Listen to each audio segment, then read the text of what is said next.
বদর রাজাকারের বাচ্চারা এখনো কিন্তু ফজলুর রহমানদের মতো মুক্তিযোদ্ধারা জীবিত আছে। দেশে মুক্তিযুদ্ধ হয়েছে। জামাত জোট যদি মেজরিটি পায় তাহলে আমি বিষ খাবো।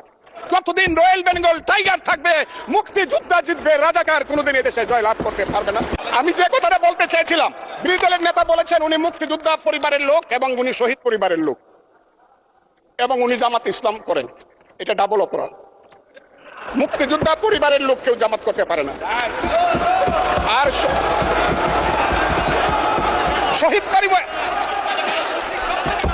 শহীদ পরিবারের লোক,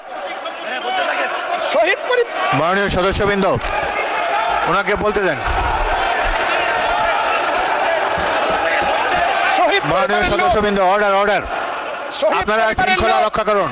মাননীয় সদস্যবৃন্দ, সংসদে শৃঙ্খলা রক্ষা করুন। মাননীয় সদস্য ফজলুর রহমান, আপনি শেষ করুন, কষ্ট পাইতেছেন, বক্তব্য শেষ করুন। আমি আবারও বলে রাখলাম, শহীদ পরিবারের লোক তো জামাত করতেই পারে না, আর জামাত করলে ডাবল অপরাধ করতেছে। দুই, তাহলে